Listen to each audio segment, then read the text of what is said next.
Right on top, we have Pier Paolo Pasolini's The Trilogy of Life. So these are basically three films by Italian director Pier Paolino Pasolini. He's also a poet. He's a writer. Well, he was. He was murdered. But yeah, all three of these are movies that are presented in a series of vignettes, all based off of famous books from, I guess you say, like the Renaissance era. So we got Boccaccio's Decameron, we got Geoffrey Chaucer's Canterbury Tales, then we have the Arabian Nights. As with all Criterion collections, it comes with excellent packaging, comes with a little book. Oh, what? And that's what we open up on. So yeah, Pasolini works a lot with themes of sexuality. Probably most famous for his film Salò, which is probably one of the more controversial movies ever made. Movies like The Trilogy of Life, it's all about sexual freedom, I guess, or the positive ways in which you can identify with sexuality of the body. And then Salò was sort of a response towards what he felt was the fascist uprising in Italy, and it was all about the ways in which the body and people's connections through connections in general are a lot of times portrayed through sexuality, but the ways in which those may or may not be limited in tyrannical systems or whatever. Next, we have Michelangelo Antonioni's Blow Up. A lot of these movies I actually have never seen. That's sort of what I like to do. I like to get movies I've never watched, directors I've never watched. For this order, I got a lot of American films. We're starting off right now with some Italian guys. Also comes with a cool booklet.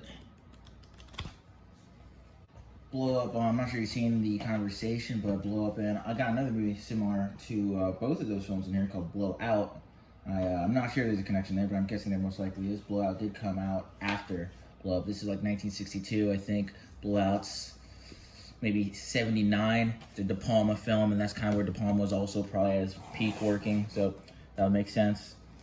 Next, I have Bob Fosse's All That Jazz. Now, I'm not a big musical guy, but I figured I'd get something I normally don't get.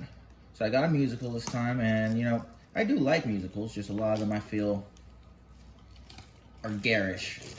But All That Jazz seemed to be pretty deeply rooted in realism. It's actually a sort of biography of Bob Fosse's life, who was a big-time choreographer, play director, and who, had his issues with like drug addiction, cheated on his wife a bunch of times, real push it till the levee was dry, whatever type of guy. So it apparently has, probably some of the best choreography out of any musical ever.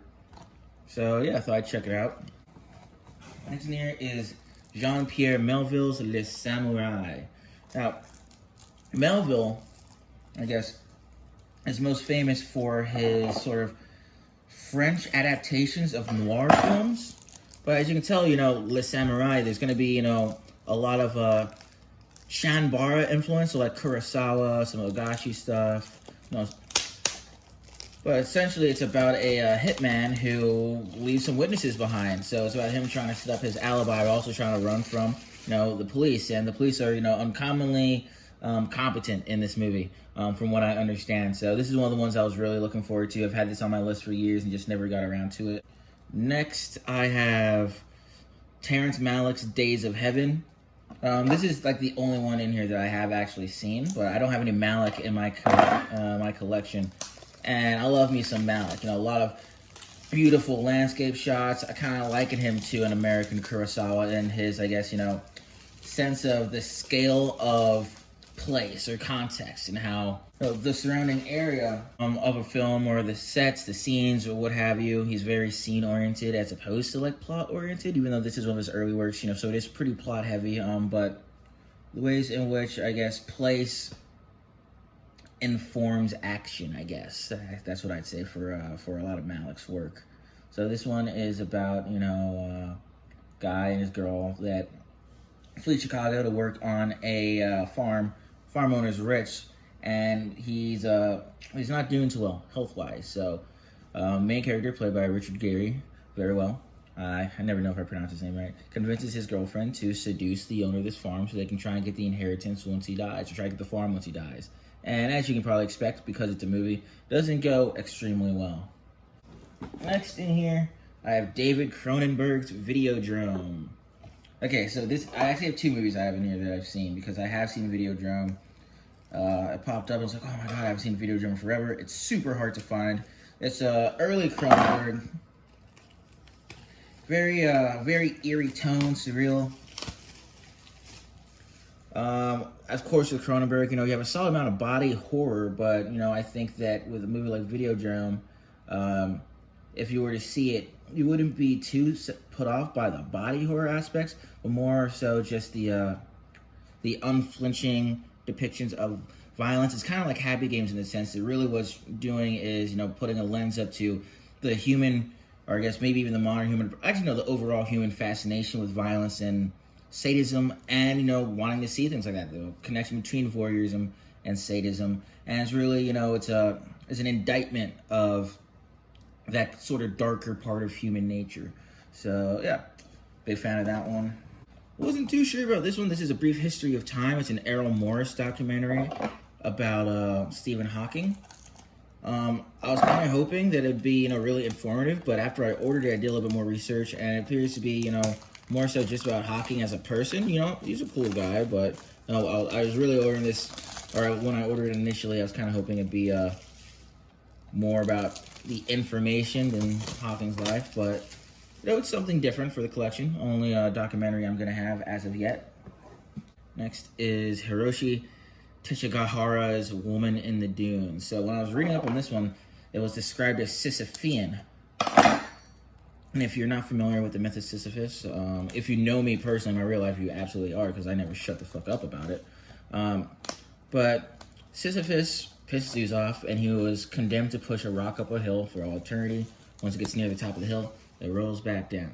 And if you're into existentialist philosophy, that story is used a lot to define a human condition, the constant search for meaning, coupled with our, unfortunately, very human inability to ever really nail that down, because the universe at large is too large to really account for the individual. So this one's about I think it's a photographer, or maybe he's a writer, journalist, but he's in a small fishing town visiting, and he gets mixed up with this widow who lives in like a hole, and basically her job is to shovel sand, and she can't get out of there, out of her hole where a little hovel is. And he gets basically interred there by the townspeople so he can breed with this woman who basically works this, or has this place in the society where she shovels sand for the village people, and they lower food down to her. So he eventually becomes resigned to his position there throughout the course of the film. But it's surrealist, and which I like. And I feel as though there's going to be some interesting little meditations on what it means to be a person in this one. So I'm looking forward to this one a lot. Next, I have Blowout, starring John Travolta. This is the De Palma movie. It's about a guy who does sound design for movies, who thinks he stumbled upon the recording of a murder. It was meant to be framed, or it's supposed to maybe have been framed as a car accident, but throughout the course of the film, and through reviewing the sound, Travolta becomes less and less sure. So very much like The Conversation. But heard good things, thought I'd check it out. And last is what I feel is another Hail Mary. Martin Rosen's adaptation of the novel Watership Down. It's an animated movie, one of 4 or maybe 5 animated movies in print in the Criterion collection. The others of which are by this Czech filmmaker who works mostly with still photographs that he reanimates. If you're familiar with Monty Python's work at all, it'd be similar to Terry Gilliam, which, I like Terry Gilliam, but I'm not really interested in buying one of those. So I really just got this one because it was one of the only animated films in the Criterion collection, and variety is the spice of life. So yeah, that's the Criterion party pack. This is about $250 worth of movies. I was able to Scooby them out of the collection for about $5. So yeah, really excited about these, and maybe I'll put up some reviews for them later, but for now, that's what we got.